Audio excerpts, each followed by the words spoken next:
ચાલો આજે ભૌતિકશાસ્ત્રના ઇતિહાસના એક સૌથી મોટા અને સુંદર એકીકરણની વાત કરીએ. આ એક એવી ગાથા છે જેમાં વીજળી, ચુંબકત્વ અને પ્રકાશ, જે ત્રણ તદ્દન અલગ વિષયો લાગતા હતા, તે એક જ સિદ્ધાંતમાં કેવી રીતે બંધાઈ ગયા. તો આપણી આજની સફર કેવી રીતે આગળ વધશે? આપણે એક બહુ જ સરળ અને સુંદર પ્રશ્નથી શરૂઆત કરીશું.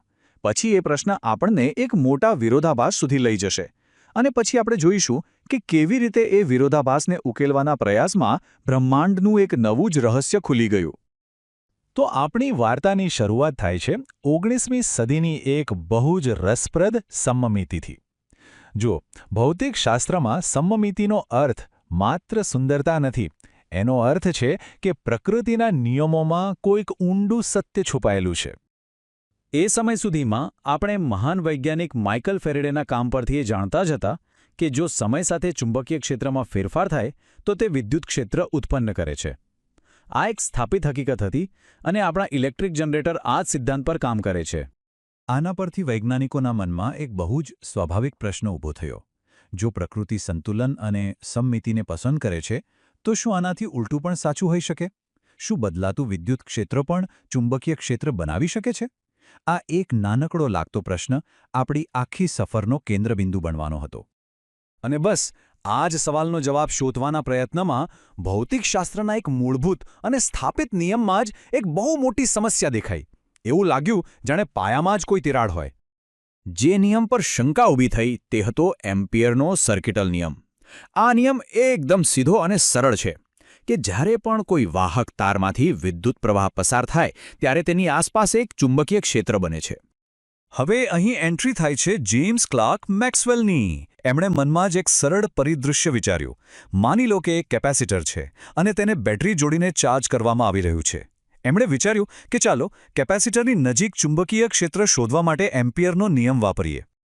પણ જ્યારે તેમણે નિયમ લાગુ કર્યો ત્યારે એક ગજબનો વિરોધાભાસ સામે આવ્યો. જુઓ, જો આપણે એક સપાટ ડિસ્ક જેવી સપાટી લઈએ તો તેમાંથી પ્રવાહનો તાર પસાર થાય છે, એટલે નિયમ મુજબ ચુંબકીય ક્ષેત્ર હોવું જ જોઈએ. પણ જો આપણે એ જ લૂપ માટે ઘડા જેવી આકારની સપાટી લઈએ, જે કેપેસિટરની બે પ્લેટોની વચ્ચેથી પસાર થાય, તો ત્યાં તો કોઈ તાર નથી, કોઈ પ્રવાહ નથી. તો એનો અર્થ એ થયો કે ચુંબકીય ક્ષેત્ર શૂન્ય હોવું જોઈએ. હવે આ તો બહુ મોટી સમસ્યા કહેવાય. એક જ જગ્યા માટે એક જ નિયમ બે અલગ અલગ જવાબો આપી રહ્યો હતો. આવું તો કેવી રીતે ચાલે? ભૌતિકશાસ્ત્રના નિયમો આમ ન કરી શકે. આના પરથી એક વાત સ્પષ્ટ હતી કે એમ્પિયરના નિયમમાં ચોક્કસપણે કંઈક ખૂટતું હતું. અને અહીં જ મેક્સવેલની પ્રતિભા કામે લાગી. તેમને સમજાયું કે સમસ્યા વાસ્તવિકતામાં નથી, પણ આપણા સમીકરણમાં છે. એક ખૂટતી કડી હતી જેને શોધવાની જરૂર હતી. એમણે જોયું કે ભલે પ્લેટોની વચ્ચે કોઈ વિદ્યુતભાર વહેતો ન હોય, છતાં ત્યાં કંઈક તો થઈ રહ્યું હતું. જેમ જેમ કેપેસિટર ચાર્જ થતું હતું તેમ તેમ તેની પ્લેટો વચ્ચેનું વિદ્યુત ક્ષેત્ર સમય સાથે સતત વધી રહ્યું હતું. અને બસ આ બદલાતું વિદ્યુત ક્ષેત્ર જ એક ખૂટતી કડી હતો. એમણે આ અસરને એક નવું નામ આપ્યું: સ્થાનાંતર પ્રવાહ. હવે એ યાદ રાખજો કે આ કોઈ સાચો પ્રવાહ નથી, મતલબ કે અહીં વિદ્યુતભારોની કોઈ ગતિ નથી, પણ બદલાતું વિદ્યુત ક્ષેત્ર બરાબર એવી જ ચુંબકીય અસર પેદા કરે છે જેવી કે વિદ્યુતભારોનો પ્રવાહ કરતો હતો. તો નિર્ણાયક મુદ્દો એ છે કે કુલ પ્રવાહ એ માત્ર વિદ્યુતભારોની ગતિ નથી, પણ ગતિમાન વિદ્યુતભારો અને બદલાતા ક્ષેત્રોનો સરવાળો છે. કેપેસિટરની બહાર તારમાં વહન પ્રવાહ છે અને પ્લેટોની અંદર સ્થાનાંતર પ્રવાહ છે. અને મજાની વાત તો એ છે કે બંનેનું મૂલ્ય એક સરખું જ છે. બસ વિરોધાભાસ દૂર થઈ ગયો. હવે એમ્પિયરના નિયમનો આ નાનકડો સુધારો માત્ર એક કોયડો ઉકેલવા પૂરતો નહોતો. આણે તો બ્રહ્માંડનું એક એવું ગહન રહસ્ય ખોલી નાખ્યું જેની કોઈએ કલ્પના પણ કરી ન હતી. આ સુધારા સાથે વિદ્યુત અને ચુંબકત્વના નિયમોમાં એક અદ્ભુત અને સંપૂર્ણ સંમતિ આવી ગઈ. ફેરેડેએ કહ્યું હતું કે બદલાતું ચુંબકીય ક્ષેત્ર વિદ્યુત ક્ષેત્ર બનાવે છે. હવે મેક્સવેલે સાબિત કર્યું કે બદલાતું વિદ્યુત ક્ષેત્ર ચુંબકીય ક્ષેત્ર બનાવે છે. એકદમ પરફેક્ટ બેલેન્સ. અને આ સુંદર સમમિતિનો સીધો અર્થ શું થાય? એ કે આ બંને ક્ષેત્રો એકબીજાને બનાવીને ટકાવી રાખી શકે છે.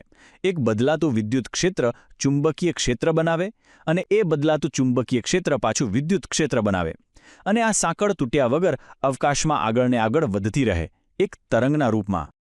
અને આ રીતે આપણને મળ્યા મેક્સવેલના 4 સુપ્રસિદ્ધ સમીકરણો. આ 4 સમીકરણો સમગ્ર વિદ્યુત ચુંબકત્વનો પાયો છે. એમ કહી શકાય કે વીજળી અને ચુંબકત્વની દરેક ઘટનાનું વર્ણન આ 4 લાઇનમાં સમાયેલું છે.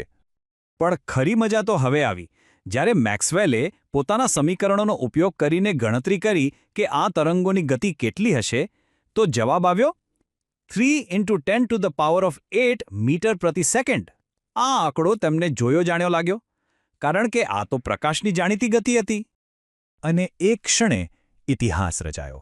મેક્સવેલને સમજાયું કે પ્રકાશ બીજું કાંઈ નહીં પણ એક વિદ્યુત ચુંબકીય તરંગ જ છે.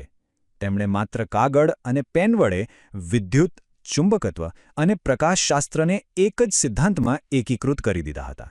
3 અલગ અલગ વિષયો હવે એક જ ઘટનાના ભાગ હતા.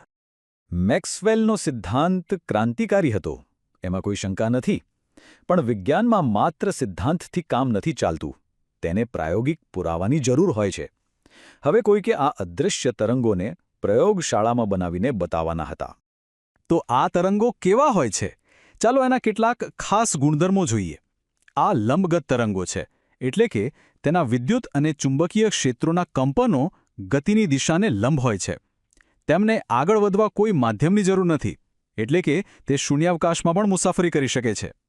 અને સૌથી મહત્વની વાત, શૂન્યાવકાશમાં તે બધા જ, ભલે રેડિયો તરંગો હોય કે પ્રકાશ, એક જ ઝડપે ગતિ કરે છે, પ્રકાશની ગતિએ.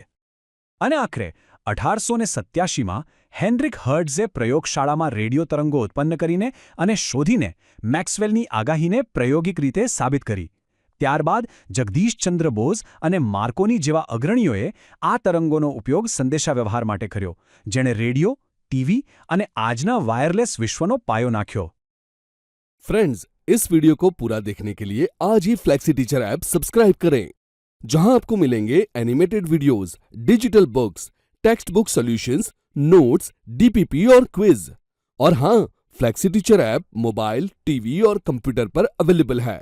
और अगर आपके पास इंटरनेट नहीं है तो तुरंत ऑफलाइन सेट टॉप बॉक्स के लिए संपर्क करें. Flexi teacher, the one you needed.